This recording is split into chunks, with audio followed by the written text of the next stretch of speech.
Bien, buenas tardes, bienvenidos a este encuentro del día de hoy de su curso Acción Formativa, Servicios Auxiliares en Ciberseguridad. Hoy es nuestro último encuentro del módulo 2. Ya la semana próxima se da nuestro inicio del módulo 3. Disculpen la confusión de mi parte, porque hasta en el Google Calendar estaba a las 5 de la tarde, pero es cierto, era a las 4 que comenzaba el curso. Fue una confusión de mi parte, por eso las notificaciones no me llegaban del calendar de que debía iniciar el curso. Entonces, hoy vamos a ver nuestra sexta presentación de este módulo 2. Voy a compartir una pregunta antes de comenzar.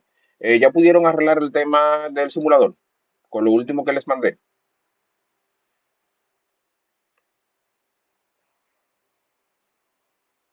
¿Qué error le da para yo probarlo ahora mismo en vivo para que vean que a mí sí me funciona y vean qué fue lo que hice?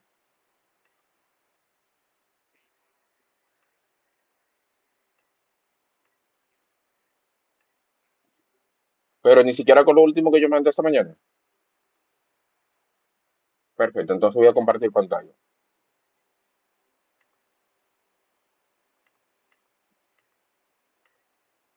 Que estoy compartiendo pantalla. Como les había comentado esta mañana, deben instalar el Flash Player que, que les envié. Un segundo, déjenme abrirlo. Ya está, que está en el repositorio de GitHub que les envié. Déjenme abrir el repositorio de GitHub para que lo vean también.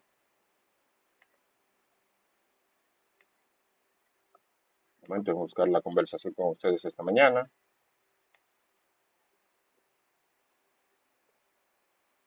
Aquí está. Bien, aquí está el repositorio de GitHub que les mandé esta mañana. Deben obviamente descargar la versión de Windows. Hay varias versiones aquí abajo, para Macintosh, Linux. Bueno, dependiendo de la que estén utilizando. Yo supongo que todos están utilizando Windows, pero pueden descargar la que mejor les convenga. No es un instalador como tal, no van a seguir unos procedimientos de instalación, es básicamente un programa portable. En mi caso, yo descargué ese que dice Download the Flash Player Projector.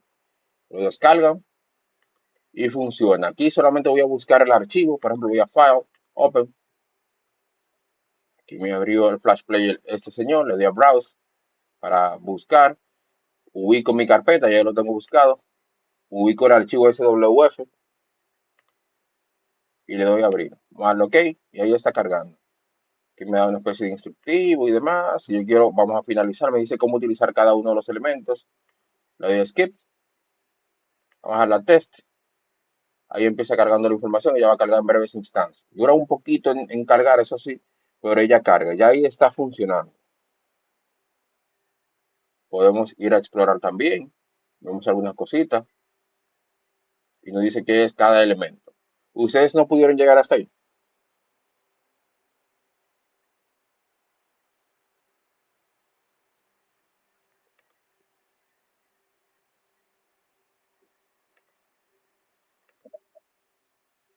No pudieron llegar hasta aquí ustedes.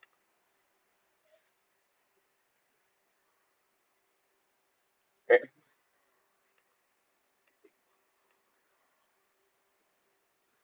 Ujú.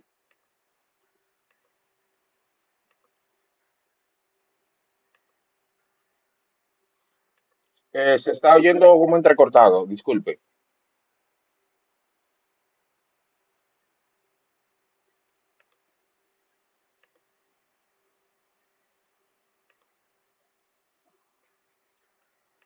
Ahora le escuchamos, cuente.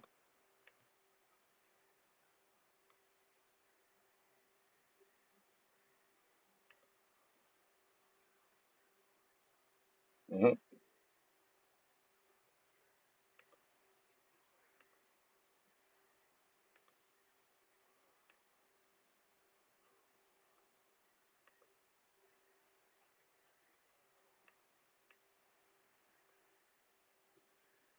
Aquí me dejó cambiar el procesador, cambié el procesador.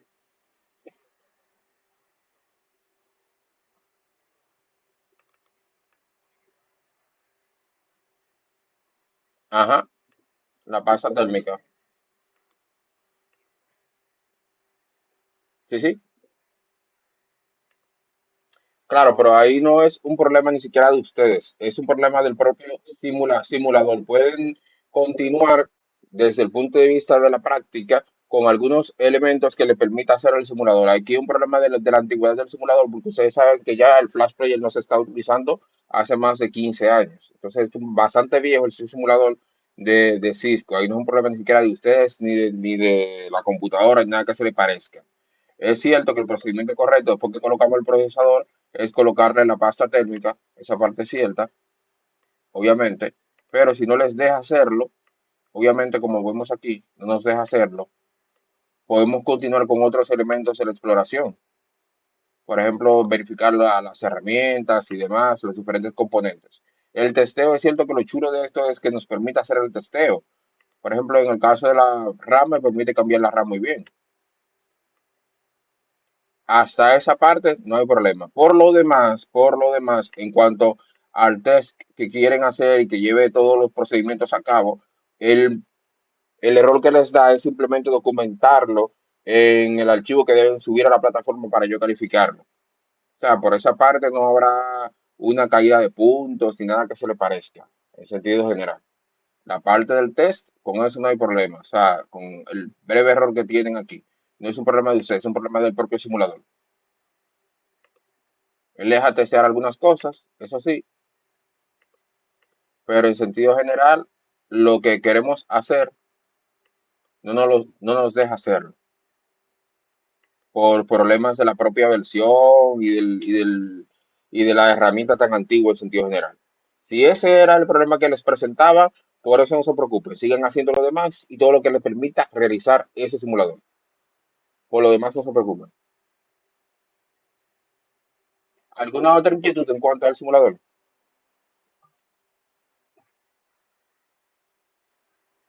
Perfecto. Bernardo, cuéntame que tiene la palabra, veo que levanta la mano.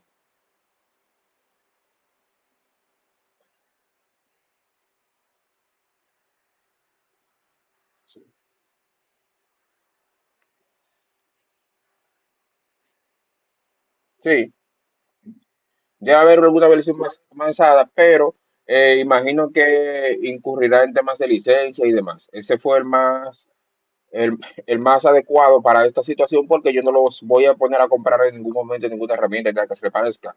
Todo lo que vamos a hacer durante todo el trayecto del curso va a ser totalmente gratuito desde el punto de vista del curso. Bien, siempre a la orden. Pero sí, la que más se acercó al tema gratuito fue esta versión, que es la bastante vieja, por el tema de Flash. Ya, de hecho, lo que debieron haber hecho es darle doble clic al archivo que dice index y se ejecutaba en el navegador, pero como los navegadores no vienen con las herramientas de Flash como venían anteriormente, como por ejemplo el Shockwave, que era una de las herramientas que se utilizaba incluso para correr los juegos que se desarrollaban en Flash, o el propio Flash Player, ya eso no viene integrado a los navegadores y es muy complejo hacer que un navegador en la actualidad ejecute elementos de Flash. Por eso el index como tal no les funcionaba. Y cuando ejecutan el ejecutable de Flash en el Flash Player, hay algunas limitantes, pero es por la propia tecnología. Por esa parte no se preocupe. Si de igual manera ustedes encuentran alguna variante de esto que puedan utilizar sin agregar licencia en su totalidad, pues lo pueden hacer. Para fines de la práctica que deben subirme, simplemente en el momento que le dé error por H o por R, me lo documentan y me dicen no te dio error por esto, por esto, por esto y por aquello. Y yo lo tomaré en cuenta y no habrá una decaída de puntos por alguna falta de entrega. Pero sí deben documentarlo, documentenlo por favor. Y otro detalle, yo les escribo a diario al grupo, no es apurándolo en sentido general sobre alguna entrega y demás, es básicamente para ver cómo van, por si necesitan alguna ayuda de cualquier elemento y demás, o algo que se les complique. Yo siempre estoy a la disponibilidad y no quiero que el grupo, eh, por descuido mío, quede, quede en el aire o con alguna preocupación en cuanto a alguna entrega. Yo estoy aquí para ayudarles en todo lo necesario. Entonces, eh,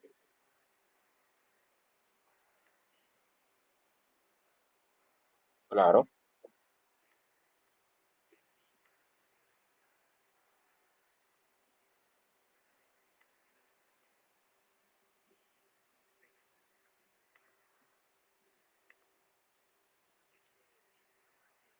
Mm,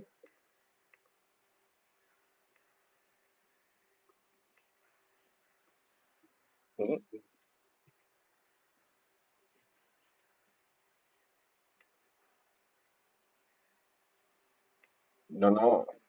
Sí, no, claro, claro, no, yo entiendo esa parte. De hecho, por eso fue que duró un poquito más en publicar las asignaciones de este módulo para evitar que alguien se me quedara fuera del segundo módulo, porque inmediatamente yo empiezo a publicar elementos que corresponden a un módulo siguiente, el módulo anterior se cierra. Y como yo sé que todos trabajan, al igual que yo trabajo también, aunque no lo parezca, pero eh, yo sé que todos trabajan, entonces tengo que darle cierta flexibilidad en cuanto a a las entregas. Y yo lo que estaba haciendo era esperando de que todos cumplieran con las entregas del primer módulo antes de abrir el segundo, para evitar de que alguien se me quedara fuera por el tema de que yo no le di tiempo, por ejemplo. No por un tema ok, yo lo voy a dejar para el último momento, no, no, no, no. Es por un tema de que yo no le haya dado tiempo suficiente para realizar sus asignaciones.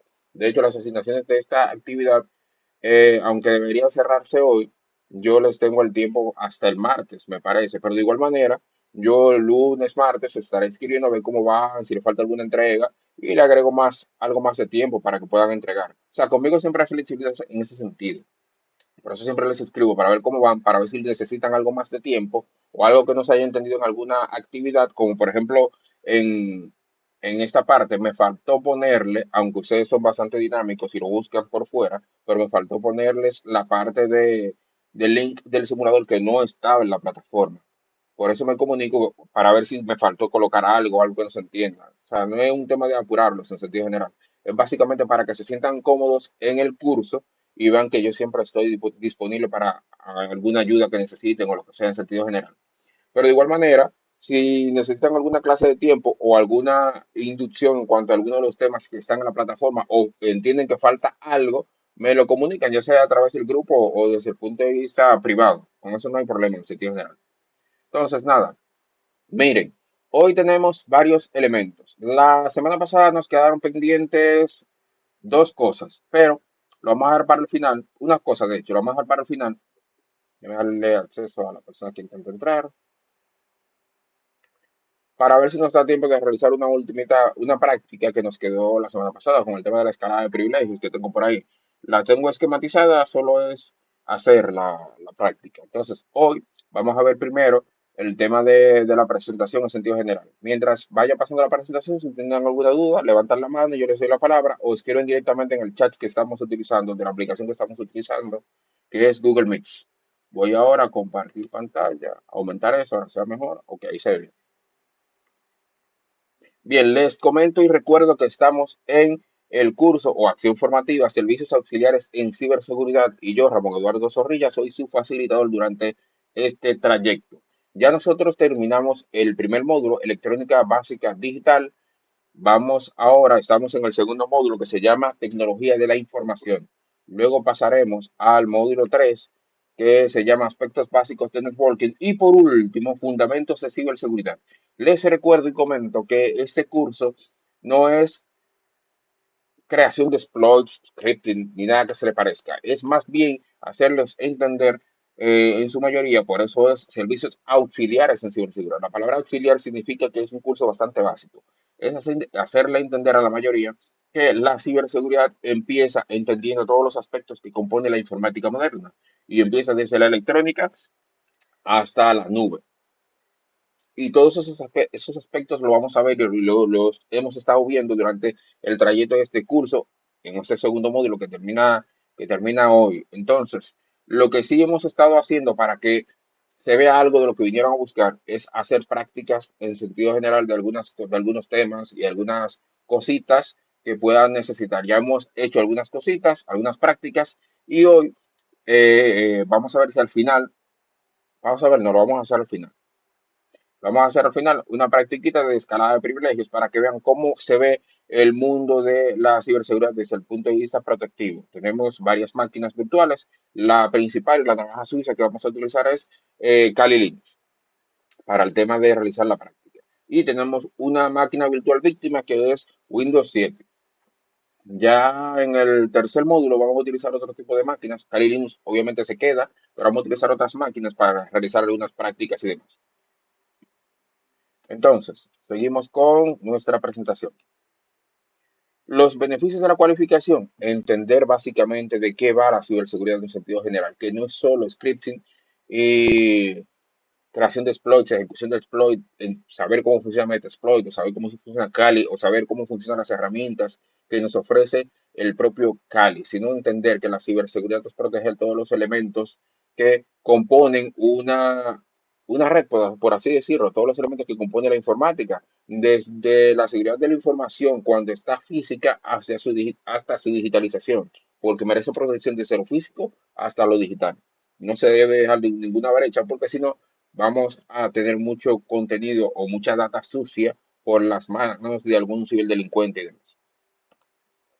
La competencia general de la cualificación. Miren, al finalizar la cualificación, ustedes estarán en la capacidad de brindar soporte, gestionando prácticas, aplicando, aplicando en sentido general, desarrollando aplicaciones seguras e implementando soluciones en el desarrollo y seguridad de programas para identificar problemas, amenazas en infraestructuras tecnológicas bajo supervisión con cierto grado de autonomía, que de hecho la mayoría de esas cosas ya ustedes la hacen, pero aquí le vamos a dar un toque de ciberseguridad y saber cómo cada uno de esos elementos que ya hacemos o que ya ustedes hacen diariamente se le puede agregar su toquecito de ciberseguridad para agregarle alguna otra capa de seguridad a esos elementos.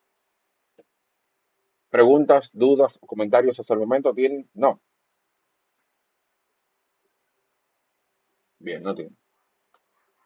Regla de participación y operación.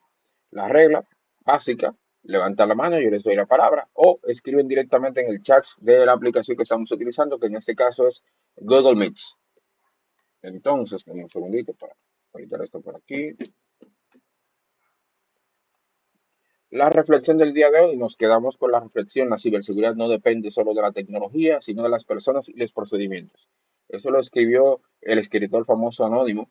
Les recuerdo que en sentido general, el mayor vector de ataque no es ningún elemento tecnológico, es el humano. El humano es el que llega y pone un dedo donde no se debe o toma algo que no debe e infecta toda nuestra red tecnológica, nuestra infraestructura tecnológica de la organización. El humano, por eso es necesario capacitar al humano, no solo a los técnicos, en el caso de ustedes y de la mayoría de los que están aquí, sino a los mandos medios y los que están por debajo, los que no son o no trabajan en la parte de tecnología, porque ellos utilizan dispositivos tecnológicos dentro de la red de la organización en que estamos en ese momento. En ese sentido, ellos necesitan saber cuáles son los peligros que se afrontan, cuáles son los peligros que se afrontan en el ciberespacio para evitar de que le den clic a algo y de repente se convierta en el paciente cero y se empieza a propagar un ransomware y después no sabemos por dónde fue que empezó y hay que conectar todos los servidores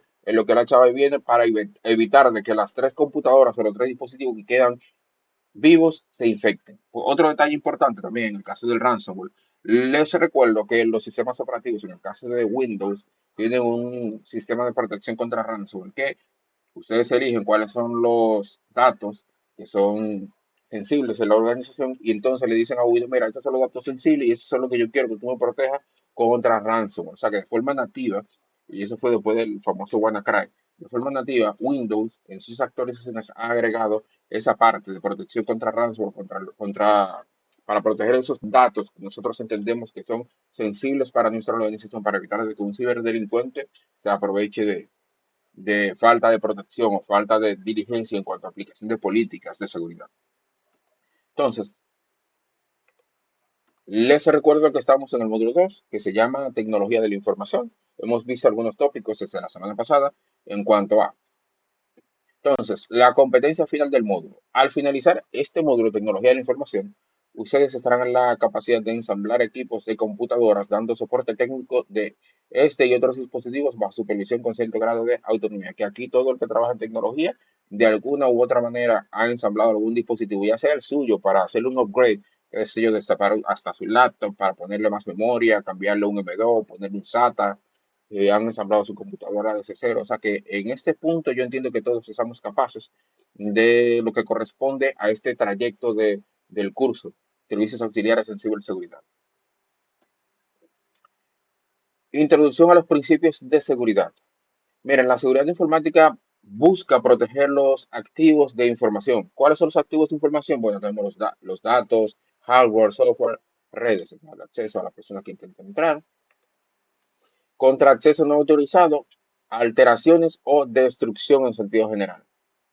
Eso es básicamente algunos de los principios de seguridad. Otro elemento importante es la famosa triada. ¿A qué me refiero con la triada? El famoso triángulo de seguridad de la información que habla de la confidencialidad, la integridad y la disponibilidad. La confidencialidad básicamente garantiza que solo las personas autorizadas accedan a la información. Un ejemplo de esto es cifrado de contraseñas o uso de autenticación multifactor, que sería lo correcto si estamos utilizando eh, software o hardware que permita este tipo de asignación, la autenticación multifactor. ¿Por qué sería lo correcto? Porque le agrega una capa extra a la seguridad de los datos o del hardware en sentido general. Si el software o hardware no permite la seguridad multifactor, haga un upgrade y actualicen, busquen un software o hardware que permita la autenticación multifactor, porque no podemos darle eh, los, los servicios a pedir de boca o a tiro de hit a los ciberdelincuentes. Hay que complicársela y ponérsela difícil. Y si podemos activar alguna clase de honeypots en la red, también podemos hacerlo para evitar de que, para distraer al ciberdelincuente y evitar de que nuestra red o infraestructura tecnológica caiga en sus manos. La integridad asegura que los datos no se alteren sin autorización. Ejemplo, un hashing o control de versiones. En el caso de, no sé si alguno de ustedes es programador o trabaja en el área de programación, pero en el caso de los controladores de versiones, gracias a Linus Torvald, porque este finlandés básicamente es como el avatar de la informática. Se sintió aburrido en un momento, creó el kernel de Linux y ya básicamente es uno de las distribuciones más utilizadas en el mundo, no desde el punto de vista del usuario general en una computadora o laptop, más bien de los dispositivos móviles, porque Android utiliza el kernel de Linux. Android está basado en Linux. Por otro lado, ese señor Linus Torvald creó Git. Git es el controlador de versiones por excelencia en cuanto a desarrollo de software. Luego vino GitHub y básicamente se hizo de Git para empezar a desarrollar ese elemento en la nube, porque Git es de forma eh, local. Pero vino GitHub y dijo, vamos a utilizar Git y vamos a crear una plataforma en la nube para que los usuarios puedan tener un controlador de versiones en la nube. O sea que Linux Server básicamente como el avatar de la informática. Luego pasamos al tema de la disponibilidad. La información y los servicios deben estar accesibles cuando se necesiten. Ejemplo, servidores redundantes o sistemas UPS. Los sistemas UPS son importantes y los servidores redundantes más. No podemos dejarlo todo a que mi servidor es aquel. Ok. Y si yo desconecto, se cayó toda la red. ¿Cómo así? No, tenemos que agregarle cierta capa de seguridad.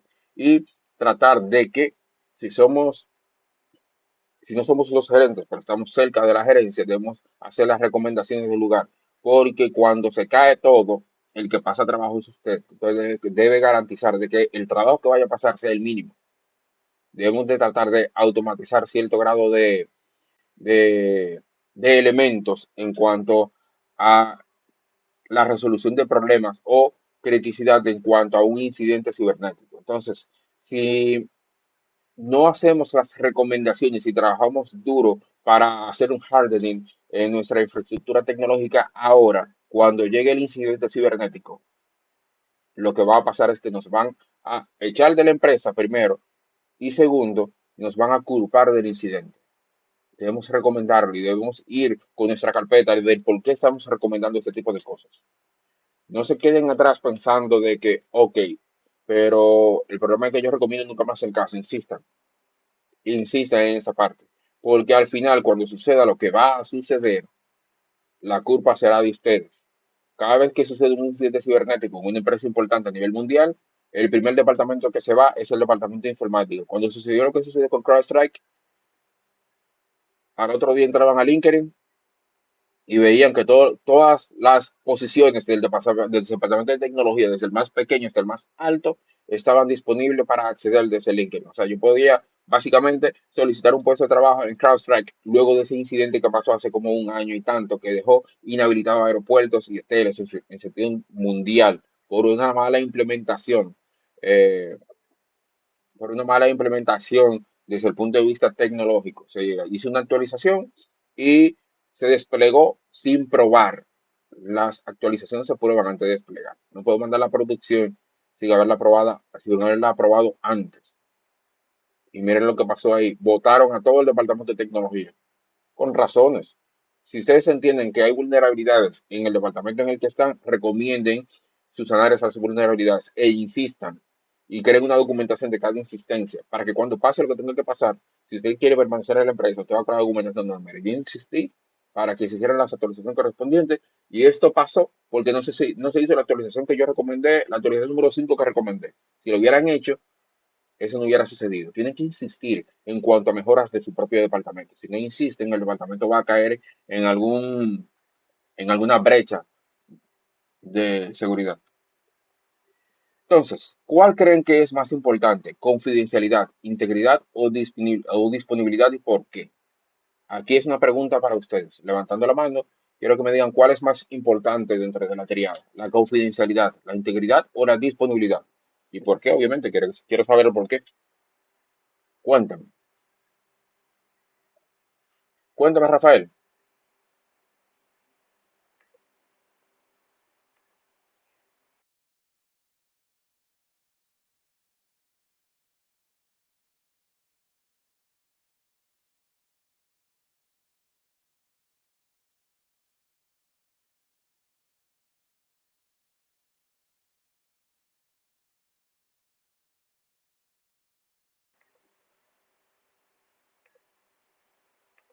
Oh, pero mira qué interesante perspectiva. Cuéntamelo, Félix, que voy a levantar la mano.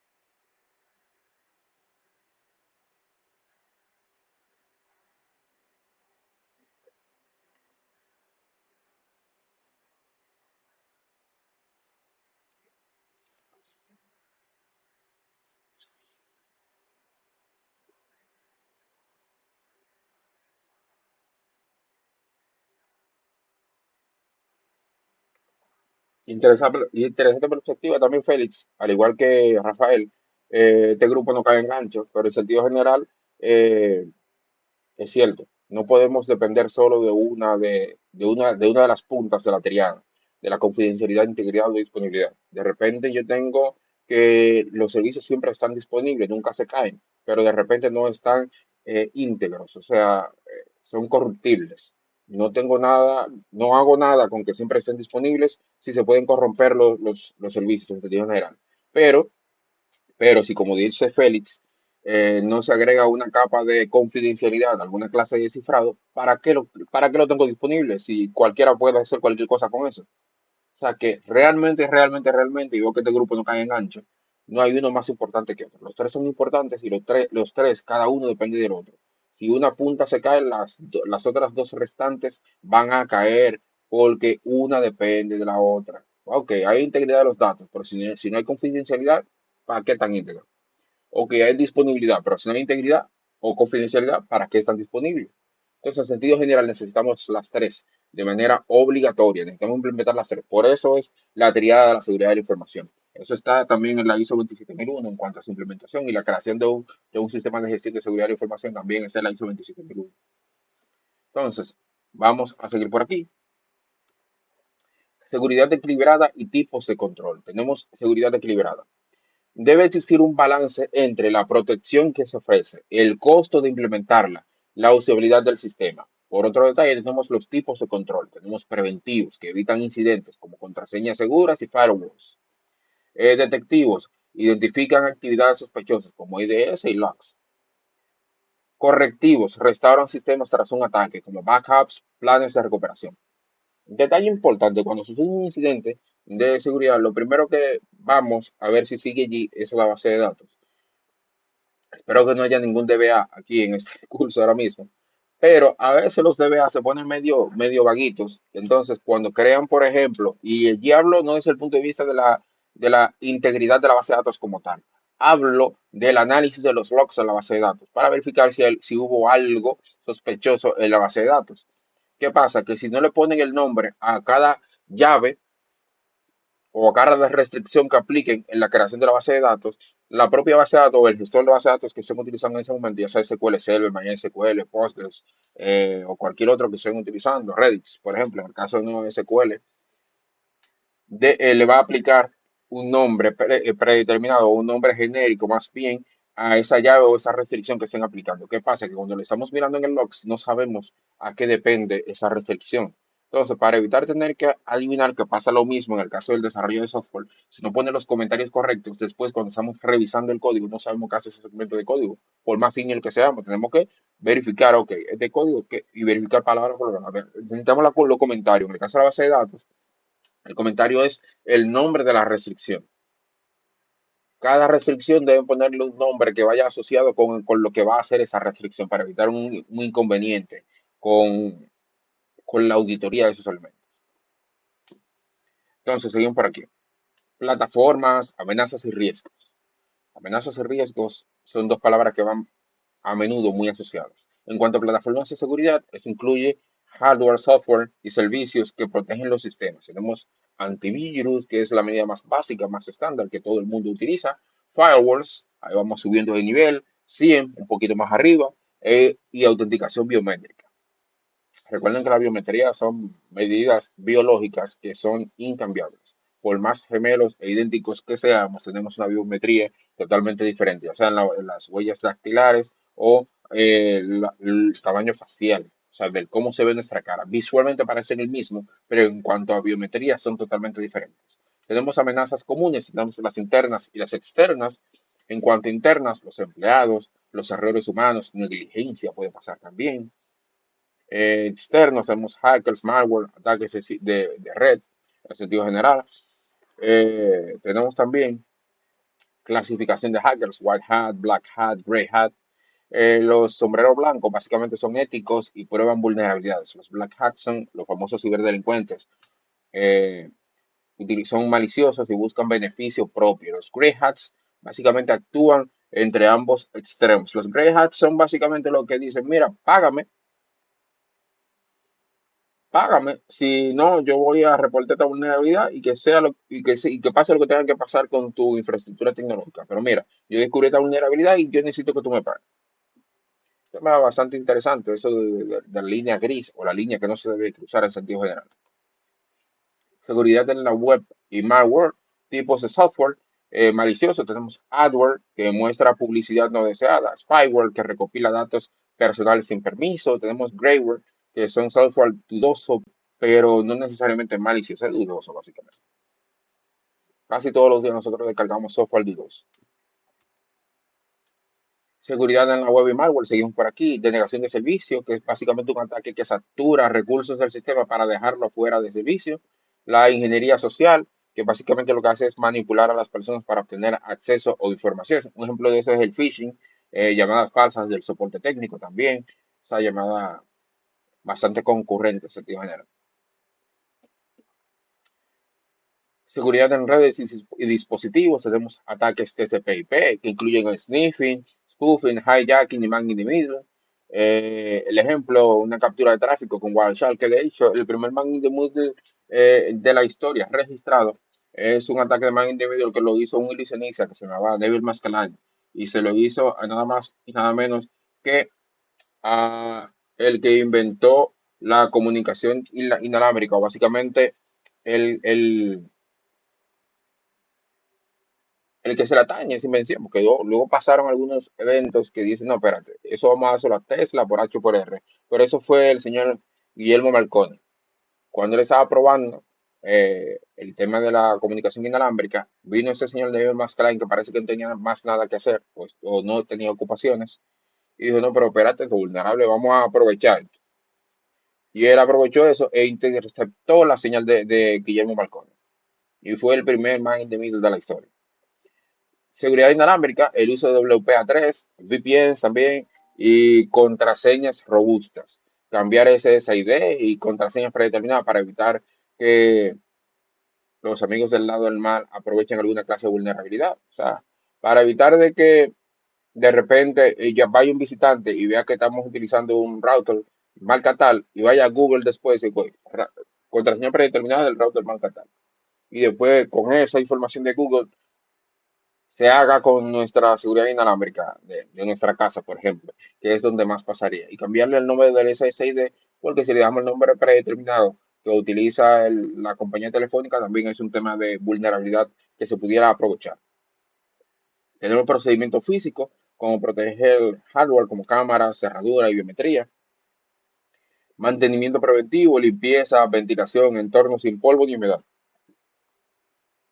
Por otro lado, tenemos aquí la seguridad en impresoras y escáneres. Tenemos aquí los riesgos y buenas prácticas como actualizar firmware y controladores. Tenemos aquí eliminar trabajos de impresión almacenados, desactivar funciones no actualizadas. También tenemos compartición y mantenimiento, configurar impresoras en red con control de acceso, revisar cartuchos y tóneres y mantener entorno adecuado, como por ejemplo la temperatura y polvo.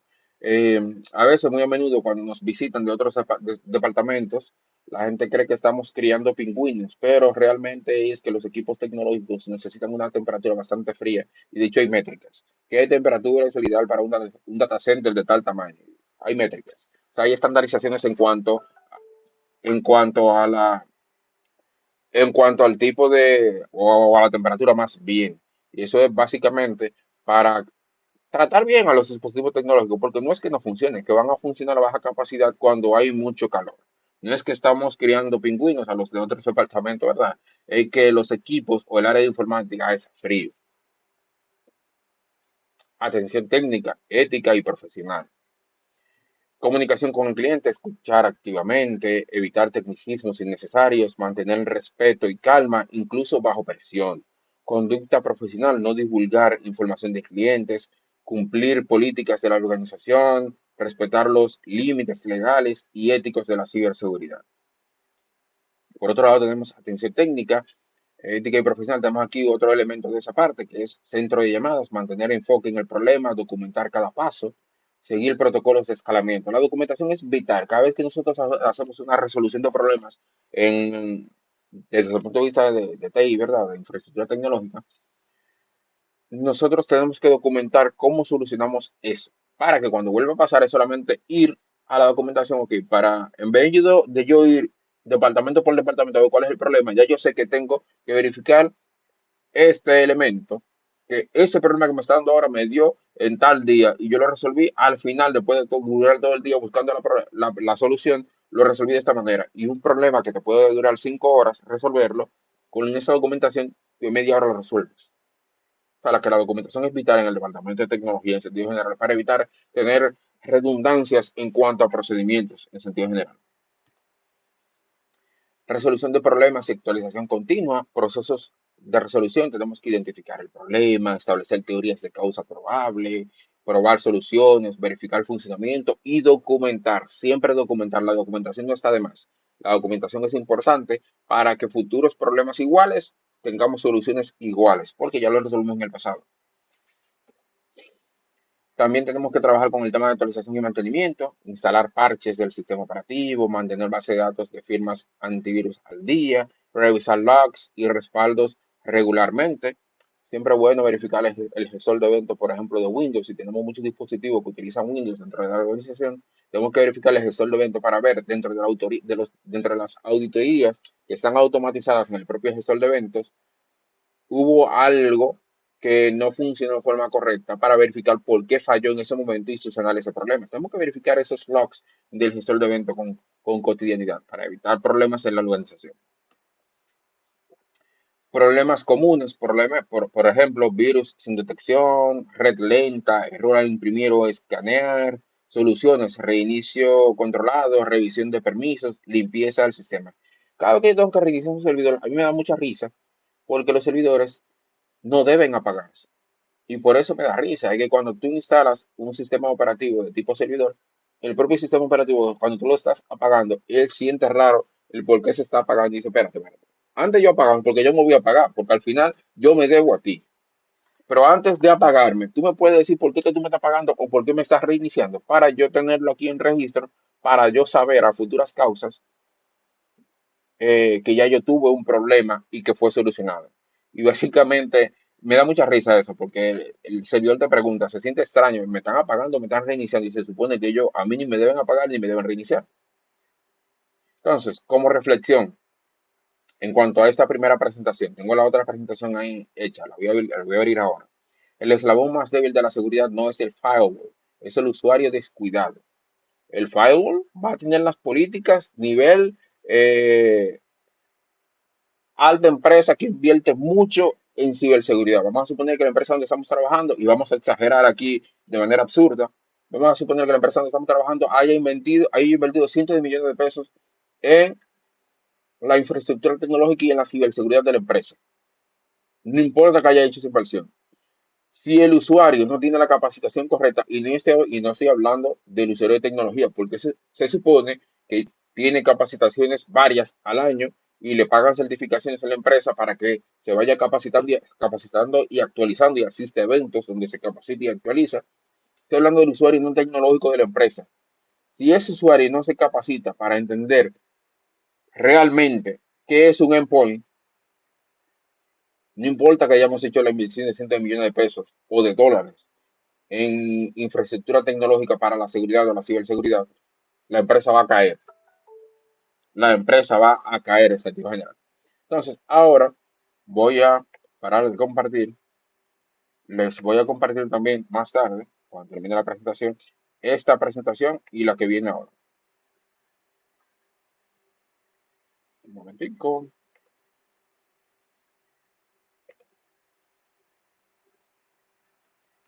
Vamos a adelantarlo un poquito. Aquí tenemos otra reflexión interesante. En el mundo digital, la seguridad, la virtualización y el soporte técnico no son tareas aisladas, sino los pilares de una misma responsabilidad: mantener la confianza, la continuidad y la eficiencia de la información en movimiento. Un detalle importante es que a veces uno cree que porque está virtualizado no es real.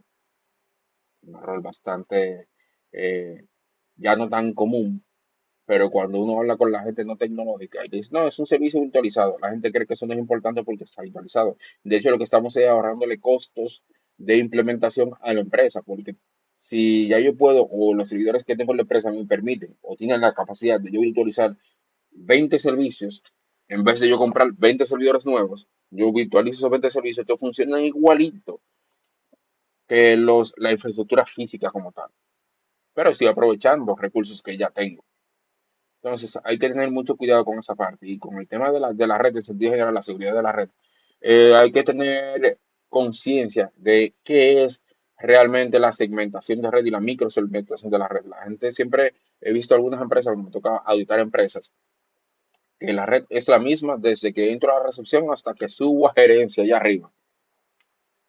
Un error ya no tan peculiar, y espero que sea así, que ya no sea tan peculiar ese error, pero hay que segmentarlo todo. Y en recepción, por ejemplo, no tienen por qué tener acceso a los departamentos que están después de. No tiene por qué. Solamente tienen que tener acceso a una parte aislada de los sistemas. Y de hecho tienen, la mayoría de empresas, en sentido general, las más grandes, tienen su departamento de recepción bastante descentralizado del resto. Pero cuando yo sigo más adelante, si entro de repente al departamento de seguridad, que es quien revisa qué es lo que para qué voy para allá adentro y me caletiza y demás, entonces el departamento de seguridad tiene otro aislamiento o otra segmentación de red que lo diferencia de la recepción, pero también lo diferencia de el resto de la empresa. O sea, tenemos que tener muy claro el tema de la segmentación y microsegmentación de la red para evitar de que un ciberdelincuente haga una escalada de privilegio básica o intermedia a partir de que ya se hizo con la red de recepción, pero ahora tiene que escalar para pasar departamento por departamento hasta que llegue al destino o al objetivo que está buscando en sentido general. Entonces tenemos que hacer ese tipo de cosas para ponérsela difícil al ciberdelincuente. No podemos dejárselo tan fácil.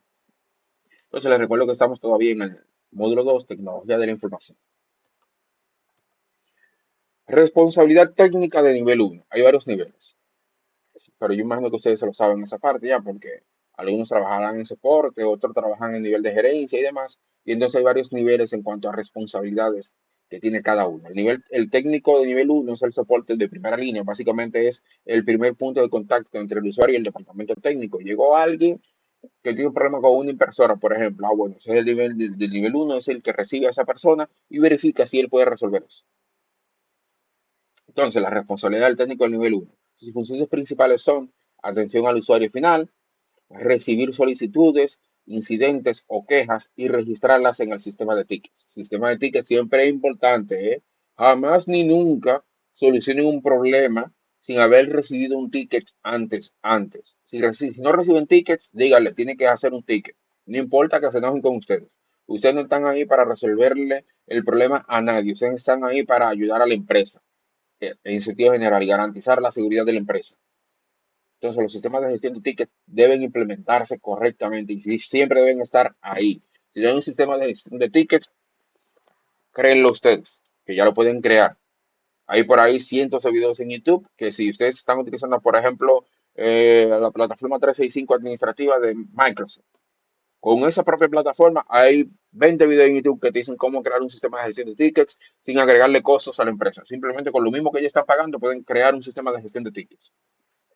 Y así cada empleado que tenga una problemática, que tenga que pasar por ustedes desde el punto de vista tecnológico, debe crear un ticket. Si no crea el ticket, cuando pase algo y usted diga, no, pero fue fulano que me dijo que moviera eso de ahí, o que instalara esa impresora ahí, o que moviera esa impresora para el otro departamento. El otro fulano va a decir, no, no, no, yo no dije eso, te la movió porque quiso. Y es su palabra contra la de él. ¿Qué pasa? Que eso es obligación suya y responsabilidad suya, ese elemento tecnológico. Para evitar ese dime y direte, generen un sistema de ticket. Siempre el sistema de ticket para resolverle la vida a los usuarios. Si no generaron un ticket, lamentablemente no se lo puede resolver el problema de ese usuario. Tiene que hacer un ticket y tomar asiento, como dicen por ahí bastante popularmente. Tome su ticket y siéntese. Lo otro que debe hacer el técnico de nivel uno es diagnóstico inicial. Identificar si el problema es de software, hardware, red o usuario. La mayoría de veces el problema no es ni de software, ni de hardware, ni de red, es de usuario. Que de repente no imprime la impresora y, oh maravilla, no está conectada al puerto que corresponde o no está conectada al puerto del que se instaló, porque desde el punto de vista de la segmentación de red o de la implementación de nuestro directorio activo, nosotros deshabilitamos el puerto 2, 3 y 4 USB de esa máquina, por ejemplo, y dejamos solamente habilitado el uno. Ah, pero de repente al usuario se le ocurrió la maravillosa idea de conectarlo en el puerto 2. Pero ese puerto está deshabilitado porque lo deshabilitamos desde el departamento de tecnología para temas de garantizar la integridad de ese sistema que está utilizando ese usuario. Otro detalle. Ah, yo mandé y no imprime. Un tema de que no revisar la cola de impresión. De repente hay algo que dio error en la impresión y porque eso está ahí, está evitando que los demás salgan. Un tema casi siempre por usuario. Resolución básica. Tenemos que restablecer contraseñas, instalar software, conectar impresoras, configurar el correo electrónico, etcétera. Perdón. Escalamiento. Si el problema es complejo o recurrente, debe escalarlo al técnico de nivel 2 o superior. Documentación. Registrar las acciones realizadas para mantener el historial de incidentes. Comunicación efectiva. Informar al usuario sobre el estado del problema con claridad y empatía. Ejemplo, un usuario no puede imprimir. El técnico de nivel uno verifica la conexión, reinstala el driver y prueba la impresora. Si el error persiste, vamos a preguntarle al nivel 2 a ver qué es lo que está pasando. El técnico de nivel 2, soporte especializado o avanzado, tiene más experiencia y acceso a configuraciones críticas. Sus responsabilidades incluyen diagnóstico profundo, como analizar logs, revisar configuraciones de red o servidores. También le toca la parte de resolución de incidentes complejos como fallos de servicios, actualizaciones críticas, configuraciones de firewall o antivirus. Tenemos aquí el tema de mantenimiento preventivo, en el caso del técnico de nivel 2, como aplicar parches de seguridad y supervisar el rendimiento de sistemas, asistencia a nivel uno, apoyar y capacitar a los técnicos de primera línea, esa es una de sus funciones, gestión de infraestructura, puede tener acceso a servidores de redes, firewalls, copias de seguridad, etcétera, etcétera, cosas que el del nivel uno no tiene. Un ejemplo de esto es, por ejemplo, el servidor de base de datos no responde. El técnico de nivel 2 revisa los logs, restablece el servicio y verifica la integridad de los datos. Ahora llegamos a los SLA, los Service Level Agreement. Un SLA o un acuerdo de nivel de servicio es un contrato que define el nivel mínimo de calidad y tiempo de respuesta esperado entre el proveedor del servicio y el cliente. Elementos de un SLA. Bueno, el tiempo máximo de respuesta y resolución, por ejemplo, 2 horas para incidencias críticas. Disponibilidad de servicio, 99.9% uptime. Métricas de desempeño, como latencia, tasa de errores, etcétera, etcétera. Penalizaciones o compensaciones por incumplimiento, horarios de soporte 24/7, horario laboral, etcétera, etcétera. Un ejemplo, si una empresa tiene un SLA que garantiza 99.9% de disponibilidad del servidor, significa que puede tener como máximo 43 minutos de inactividad mensual. Esquematización de requisitos según las necesidades del cliente, todo va a depender siempre del cliente. Consiste en traducir lo que el cliente necesita en requisitos técnicos y funcionales claros. El proceso incluye el levantamiento de requerimientos, entrevistas, encuestas, observación. Como análisis, diferenciar entre necesidades reales y deseos. A veces el cliente desea una cosa, por eso no es una necesidad real. Hay que tratar de aterrizar al cliente siempre.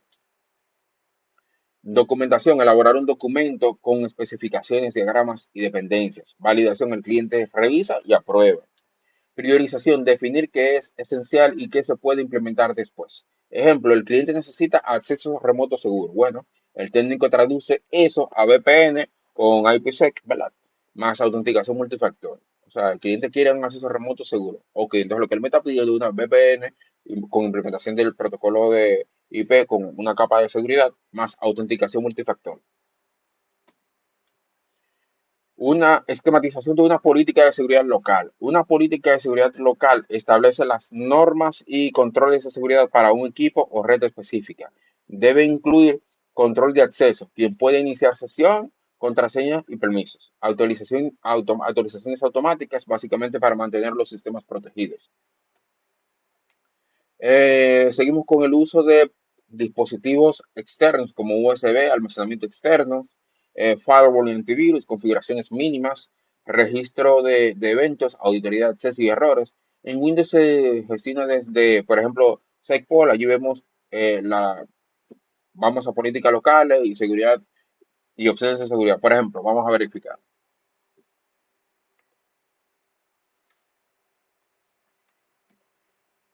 Hacerlo por aquí.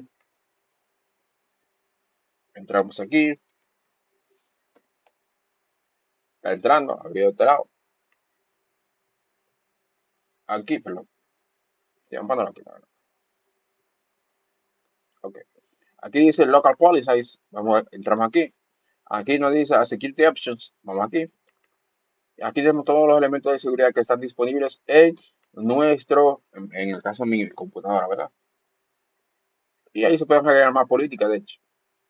Pero básicamente son esos todos los elementos que nos ofrece el propio sistema operativo para auditar nuestros propios sistemas y agregar políticas de cualquier punto, en este caso políticas de seguridad, a nuestro sistema para garantizar la integridad de nuestro sistema. Hay quienes nunca han entrado a esta parte, pero yo les recomiendo entrar y verificar qué elementos tenemos activados para verificar si es necesario o si tenemos que agregar algún nuevo. ¿Cuándo y cómo usar hardware y software de seguridad? Bueno, hardware y software de seguridad o hardware de seguridad. Firewalls físicos, routers con IDS, IPS, autenticadores como tokens o un YubiKey, por ejemplo. Software de seguridad como antivirus, un EDR, un anti-malware, un VPN, un SIEM, por ejemplo.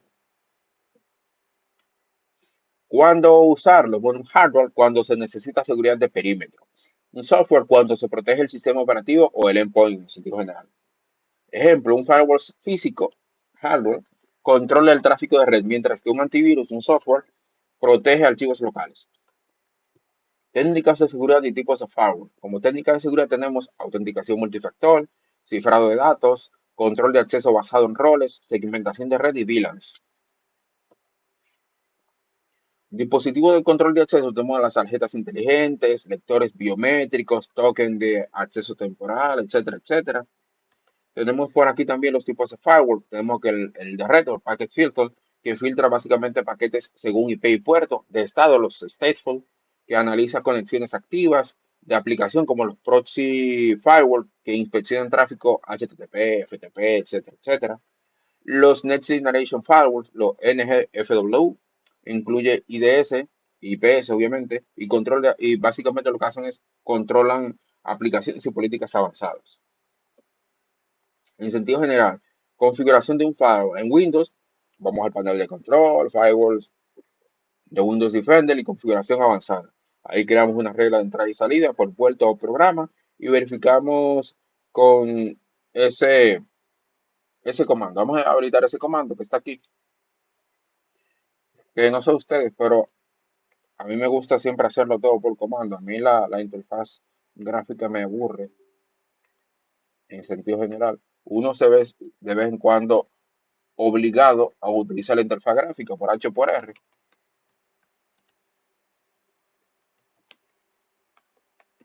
pero a mí me gusta más la interfaz gráfica, es como más rápido implementar cosas. Aquí verificamos todos los perfiles o elementos de seguridad que están habilitados en mi computadora en sentido general. Aquí vemos los diferentes perfiles que tengo. Bueno, aquí mira, son los diferentes perfiles que tengo. Puedo habilitar o deshabilitar algunos, pero en sentido general son los diferentes perfiles que tengo. O sea que en vez de yo ir desde el punto de vista de la gráfica, me gustó más esta parte y entro directamente aquí y veo todo lo que tengo ahí, las GPO, todo lo que está habilitado y deshabilitado. En este caso tengo la administración de manejo remoto deshabilitada, porque es mi computadora personal, no es un servidor ni nada que se le parezca. No necesito el manejo remoto o la administración remota activada en este caso.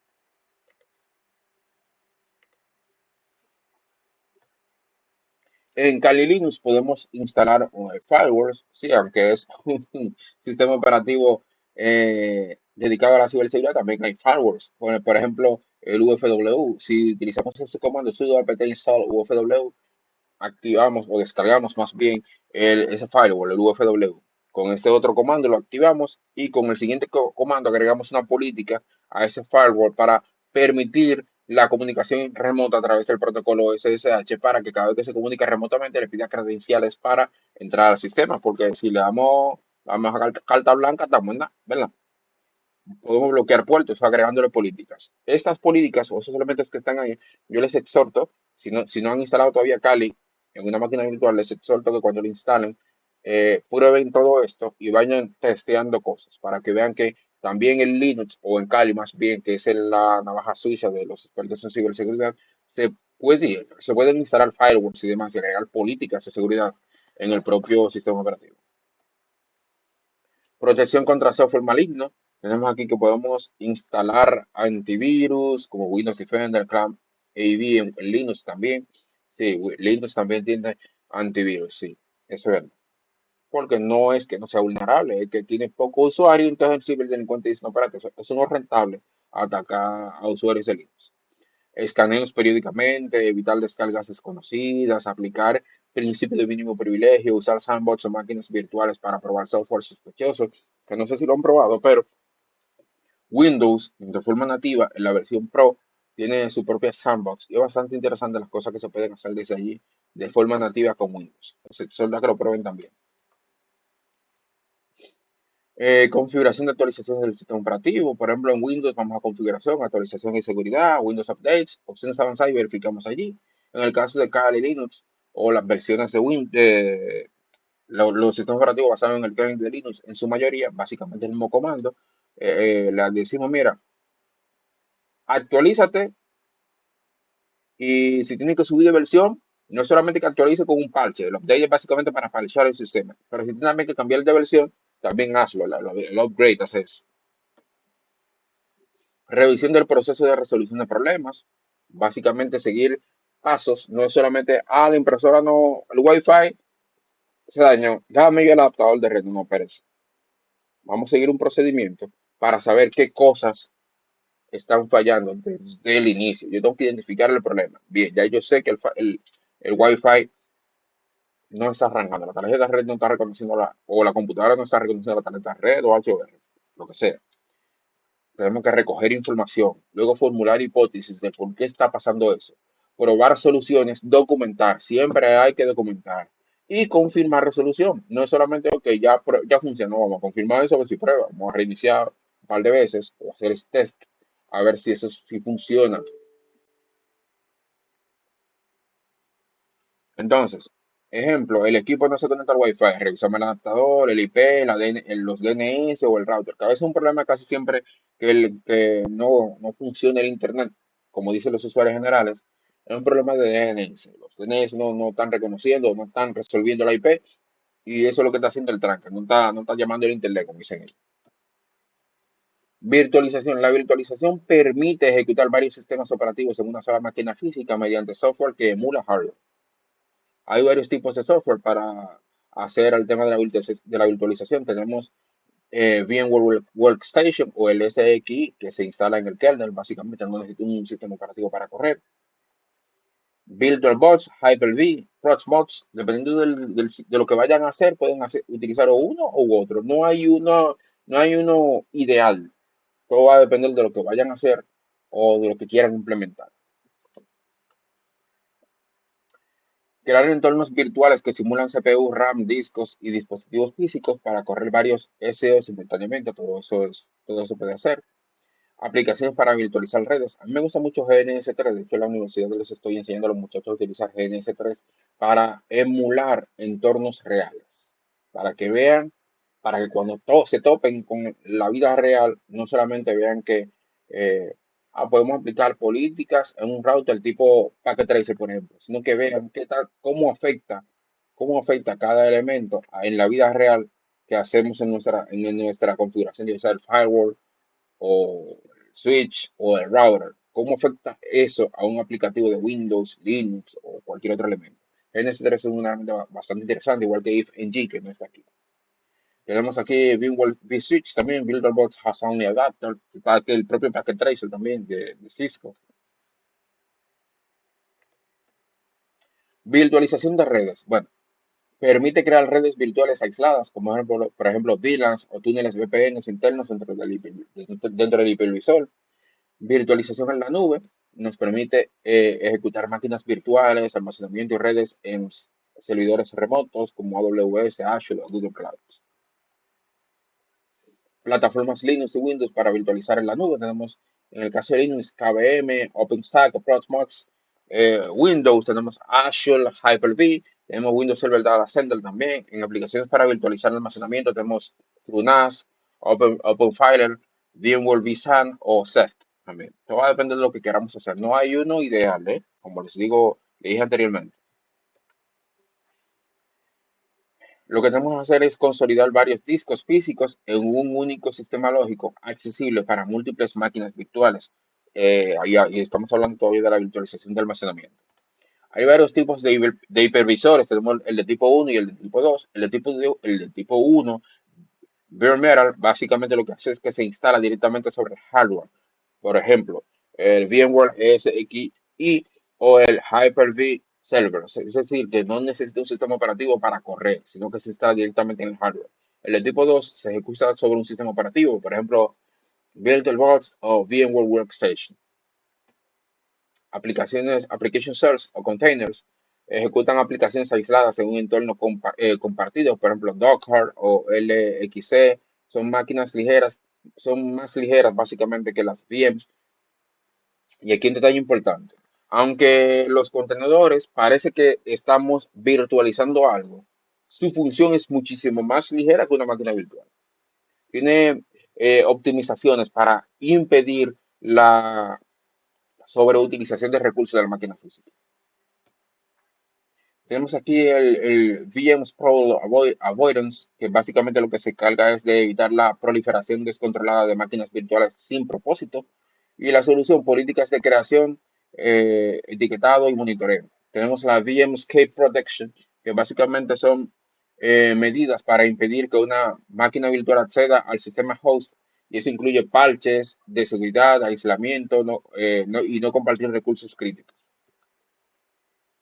Tenemos también el cloud computing, que es uso de recursos informáticos, servidores, almacenamiento de aplicaciones a través de Internet bajo demanda. El cloud storage también, que es almacenamiento remoto accesible desde Internet, como el Google Drive, OneDrive o el S3. Todo va a depender de lo que queramos hacer en ese momento. Tenemos varios modelos de desarrollo de computación en la nube. Tenemos el SaaS, que es software como servicio, el PaaS, que es plataforma como servicio, el IaaS, que es la infraestructura como servicio. Por ahí está también el código como servicio. Todo va a depender de lo que queramos hacer y lo que queramos consumir. En el caso del código como servicio, tú tienes por ahí un Terraform, que es lo que se está utilizando hoy en día. Tipos de nubes, tenemos la privada, la pública, la híbrida y la comunitaria. Cada una de esas ya me imagino que ya ustedes la han utilizado en sentido general. Tenemos también el on-premise versus hosted versus cloud. El on-premise básicamente es todo en servidores locales. El hosted es alojado por un tercero pero dedicado. Y el cloud es totalmente gestionado en infraestructura compartida.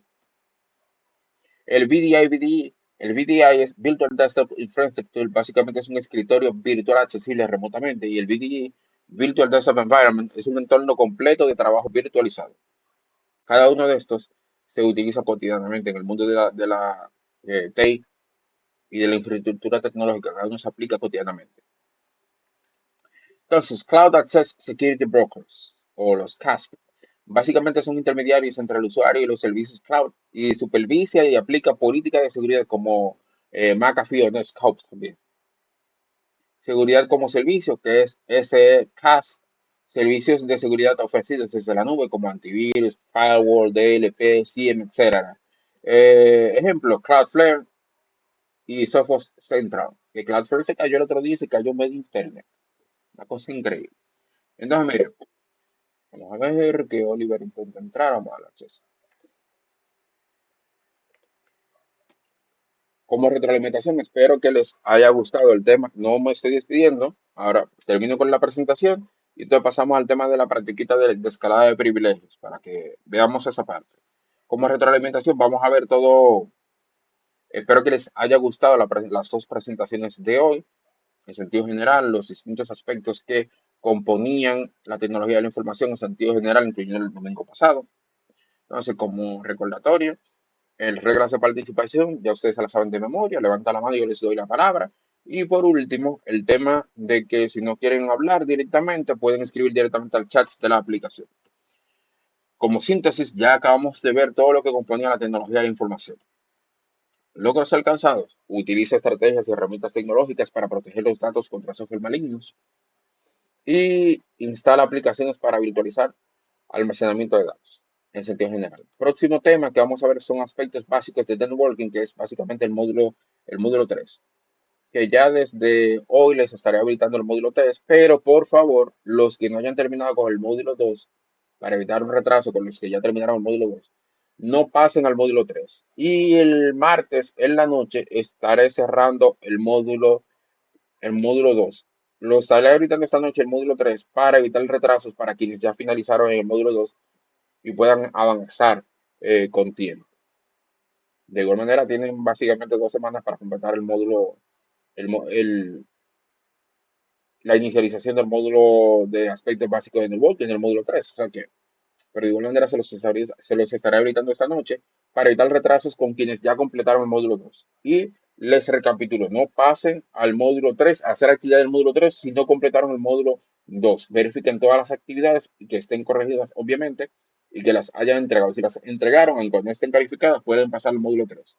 Yo esta noche estaré terminando de corregir todas las entregas que hay hasta el momento. Pero el martes en la noche, pasado mañana, yo estaré cerrando el módulo 2.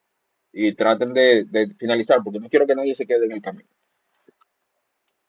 Han cumplido las reglas y las expectativas entiendo que se han cumplido hasta ahora. Les exhorto a aplicar lo aprendido. No se me vayan. Déjenme cerrar la aplicación por aquí, cierro por acá. Denme 2 segundos. Un momento, voy a responder aquí antes de comenzar.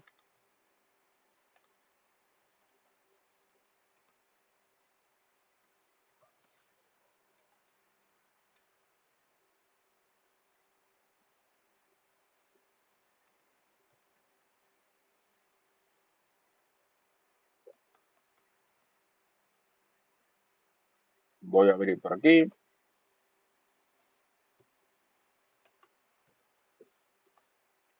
al señor VMware. Está abriendo. Ponerlo por acá.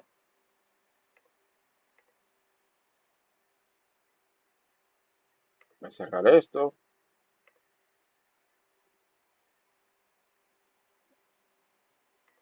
Que pongo por acá.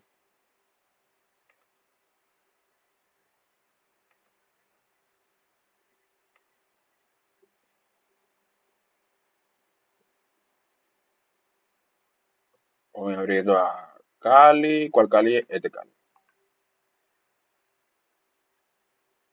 Voy abriendo. Vamos a despegarlo para que esté totalmente independiente.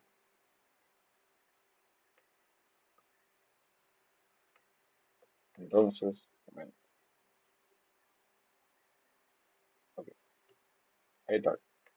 Entonces vamos abriendo también. Espera,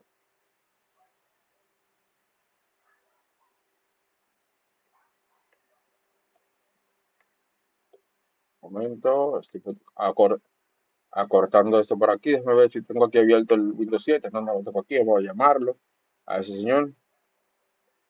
Vamos a ponerlo en esta otra pestaña aquí. Abriendo Cali. Está abriendo Cali. Vamos a decir a Windows 7 que abra. Cerramos aquí para que sea más. Y cerramos aquí. Perfecto. Ahí está más. Entonces lo que vamos a hacer básicamente ahora es una especie de escalada de privilegios.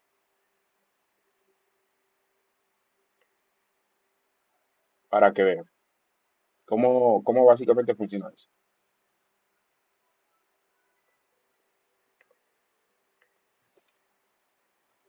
Creo que la contraseña de esto era esta. Era del 1 al 5. Ok.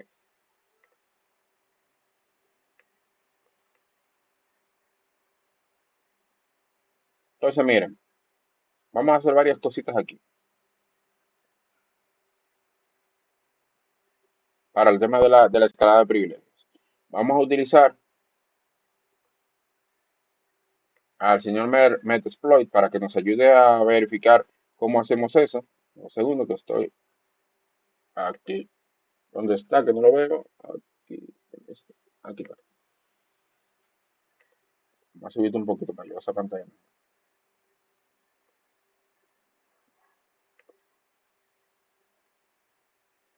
Un momentico. Un segundo. Vamos a compartir otra vez.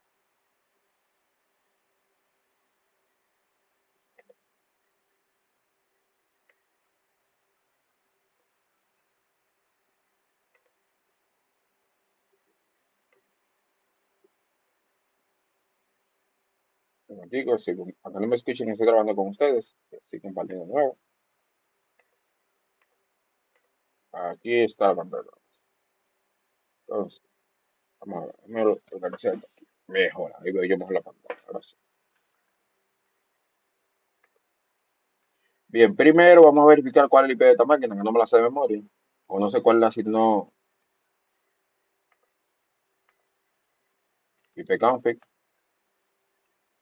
La 10.0.0.5. Está raro. Vamos a ver cuál if config. Ay, que no te nada. Vamos a poner eso en nada. Un segundo.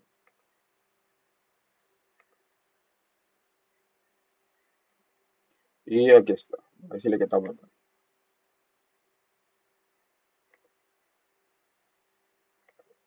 Vamos a esperar que termine de procesar aquí. Para que le asigne una IP en nada.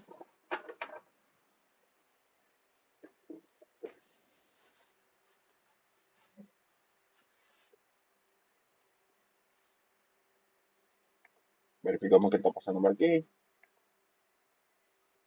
Porque debe asignarle una IP. Vamos a deshabilitarlo. Y a decirle que arranque otra vez.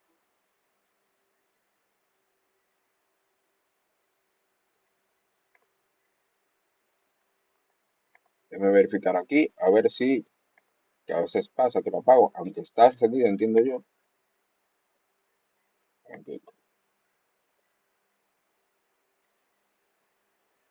Porque necesitamos la misma IP para el tema de la prueba.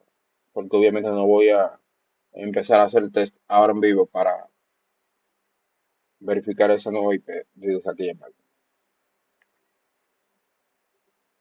Ok, está encendido. Entonces vamos a verificar aquí.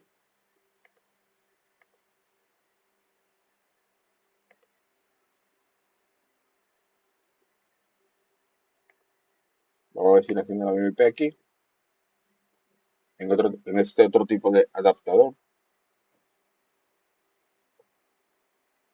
Ahí está subiendo.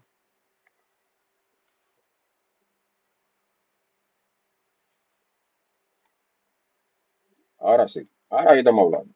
Tenemos el mismo rango de IP. Estamos en el mismo rango de IP. Perfecto. Es la 168.192.132. Perfecto. Entonces ahora lo que vamos a hacer es, vamos a correr a nuestro Metasploit. Así le sudo msf console.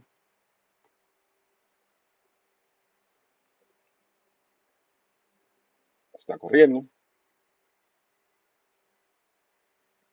Perfecto. Entonces vamos a decirle que nos busque una vulnerabilidad. Vamos a ver. Search MS17 rayita abajo 010. Esa es una vulnerabilidad que encontramos por ahí de los Eternal Blue y demás cosas. Vamos a verificar una que nos funcione. Vamos a utilizar una de Eternal Blue. Vamos a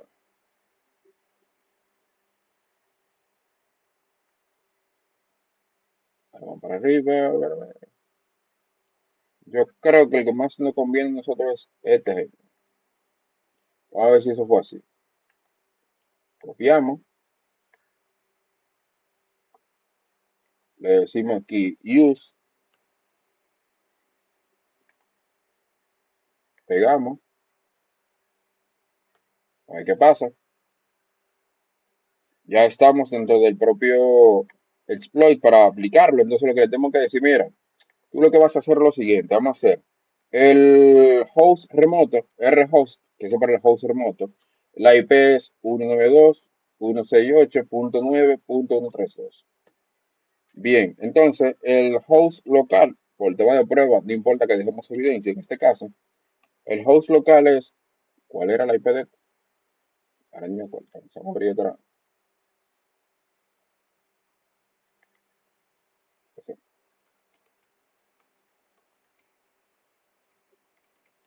If config era 192.168.9.138. Entonces, 192, uy, 192.168.9.138. Entonces, vamos a decirle a esto que me envíe un payload. ¿Por qué un payload? Porque como única clave de privilegio necesitamos un payload de reversa. Y vamos a habilitar entonces una terminal de MetalPreter. Las terminales de MetalPreter son básicamente para empezar a hacer inyecciones hacia nuestra víctima. Vamos a activar un payload. Vamos a decirle que el payload que vamos a utilizar es Windows es X64 por el tema de la arquitectura. Vamos a habilitar un MetalPreter, y vamos a decirle que hagamos un reverse TCP. Reverse, allí abajo, TCP. Vamos a ver si se ejecuta.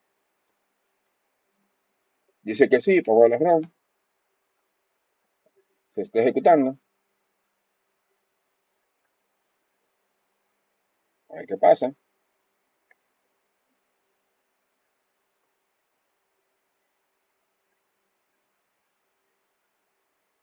Ya se habilitó. Miren, si aparece aquí MetalPreter, significa que ya nos hicimos con la víctima. Vamos a obtener el user ID. Get UID. Míralo aquí. Ya estamos dentro de la máquina. Si yo le digo ahora ipconfig, vamos a ver qué pasa. Nos dice que es 192.168.132. O sea, ya estamos dentro de la máquina. Desde aquí ya podemos hacer cualquier cosa. O sea, ya nos hicimos una cara de privilegio y iniciamos con la máquina. Si yo de repente presiono dir, vamos a ver si funciona dir. Exacto, aquí nos muestra el directorio de la máquina, todos los elementos que hay en la máquina. ¿Para qué me sirve esa información de esos directorios? Bueno, para yo saber qué elementos están guardados en esa computadora y hacer mi propia documentación sobre nuestra víctima. Por ejemplo, si aquí yo digo, vamos a tener información del sistema, get system.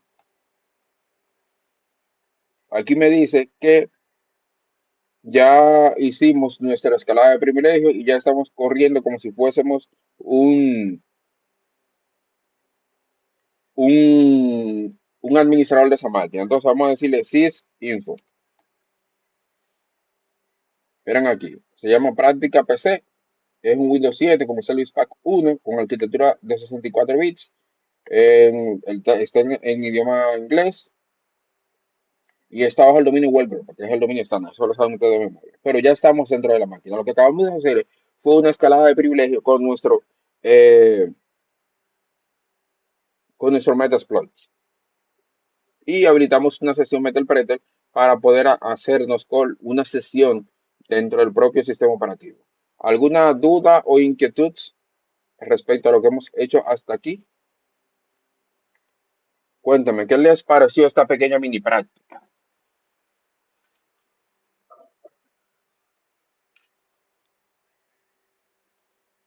Claro que sí. Obviamente la máquina está preparada para que sea vulnerable, por eso fue tan rápida la hacernos con ella, porque el firewall está desactivado de esa máquina, pero fue para hacer la práctica. Que si se puede hacer con el firewall encendido, sí, pero se toma más tiempo en sentido general. Y todo eso fue solamente con la IP de esa máquina.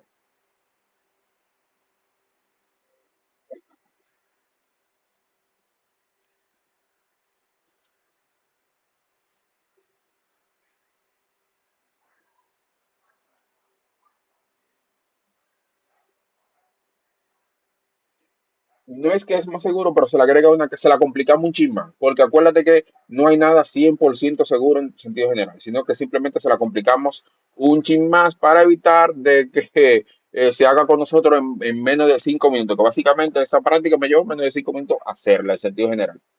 Detalle importante. Dime, dime.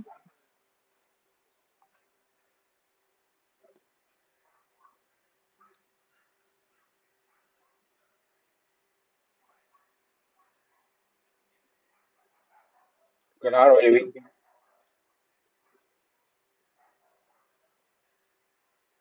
claro, claro, claro. Y otro detalle importante, que aunque activemos el firewall no implica que tengamos alguna capa de seguridad implementada como tal. Debemos verificar las políticas que tiene nuestro firewall de manera predeterminada para verificar cuáles son innecesarias o cuáles debemos agregar para evitar alguna clase de complicación en cuanto a facilitarle la vida a los ciberdelincuentes. Cuéntamelo, Félix, ¿qué vos que tiene la mano levantada?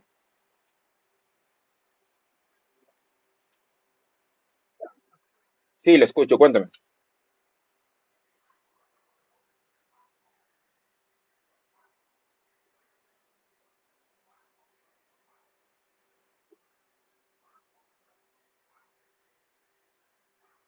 Ujú.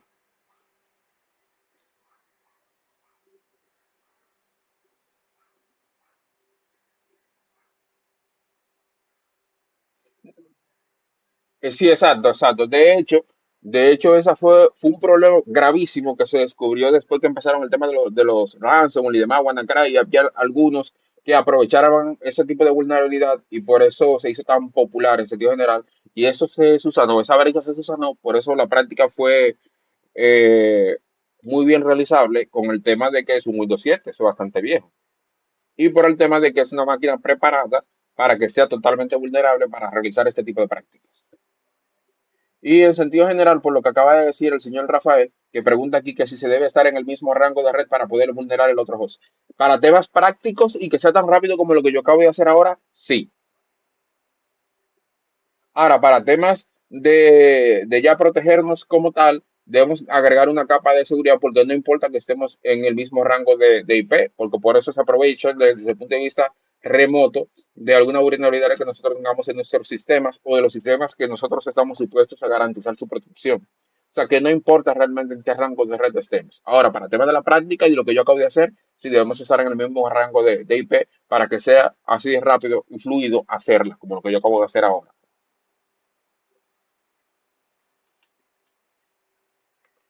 Bien, entonces, en sentido general, yo espero que les haya gustado la sesión de hoy y que les haya gustado lo que se puede hacer con Cali. Obvio que lo que acabamos de hacer es desde el punto de vista educativo, por eso lo hacemos con entornos controlados y con máquinas preparadas para que sea fácil acceder a ellas desde el punto de vista de un ciberataque. Y si no tienen preguntas o más preguntas, lo dejamos hasta el próximo domingo cuando entramos al tercer módulo. Y un detalle importante, ya les dije que hoy, para los que ya están al día con sus entregas, estará habilitado las entregas del módulo 3. Ahora, si usted no ha terminado con las entregas del módulo 2, no pasa al módulo 3 aunque esté activo, por favor. Ahora, después del martes, Ya los que no finalizaron sus entregas ya no podrán seguir con el curso porque se deshabilitarán en la plataforma. Así que nada, hasta un próximo encuentro y gracias por asistir. Para mí ha sido un honor en el día de hoy.